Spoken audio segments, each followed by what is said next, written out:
আসসালামু আলাইকুম এভরিওয়ান। তো তোমরা কেমন আছো? আশা করি সবাই ভালো আছো। তো আমিও ভালো আছি আলহামদুলিল্লাহ। তো আজকে আমি ঈদের বাজার করতে গেছিলাম সবার জন্য, ঠিক আছে? আমার বাজেটের মধ্যে দেখি কি হয়। তো প্রথমে চলে গেছিলাম এই যে আজকালে। তো আজকালে যাওয়ার পর তো এখানে কাউন্টারে আমার ব্যাগটা জমা দিতে হবে, ঠিক আছে? তারপরে দিয়ে যে সিঁড়িতে উঠছিলাম একটু লাফিয়ে, তো একটুর জন্য বাঁচি গেলাম, নাহলে আমার পাটা আজকে মচকে যেত, ঠিক আছে? তারপরে প্রথমে চলে গেছিলাম আমরা শার্ট কালেকশন দেখতে। তারপরে আমি শার্ট দেখছিলাম আমার ভাইয়ের জন্য প্রথমে, তারপর আমার বাবার জন্য, তারপরে আরও কিছু জিনিস দেখছিলাম, ঠিক আছে? তো শার্ট প্যান্ট দুটোই দেখছিলাম। তারপর আমাদের পছন্দ হয়েছিল আমার ভাইয়ের জন্য একটা শার্ট একটা প্যান্ট, ঠিক আছে?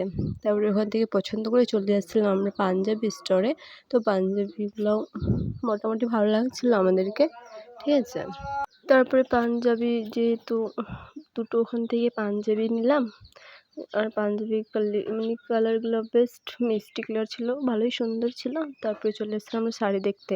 আমি ওখান থেকে খুব একটা হালকা কালারের একটা না দুটো শাড়ি কিনেছিলাম, ঠিক আছে?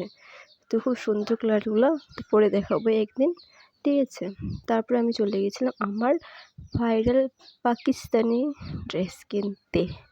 তো দেখতে খুব সুন্দর ছিল আমার পাকিস্তানি ড্রেসটা, হ্যাঁ, ভীষণ সুন্দর। যেহেতু আমাদের বাজেটের মধ্যে আমাদেরকে কিনতে হবে, বেশি মানে ভিআইপি কিনে তো লাভ নেই। এই যে আমার পাকিস্তানি স্যুট, ঠিক আছে? তো এই পিঙ্ক কালারটা আমার একদম ভালো লাগেনি। আমি নেভি ব্লু আর একটা পিঙ্ক ছিল, ওদিকে এই দুটার মধ্যে একটা নিয়েছি, কিন্তু দেখাবো আমি ঈদের আগে যদি দেখাই না, তাহলে আর ঈদে মানে নতুন ড্রেস মনে হয় না যে আমি কিনেছি, ঠিক আছে? এরকম লাগে আমার। তো একদম ঈদের দিন পরে দেখাবো তোমাদেরকে। আর ঈদে নতুন কসমেটিক্স না নিলে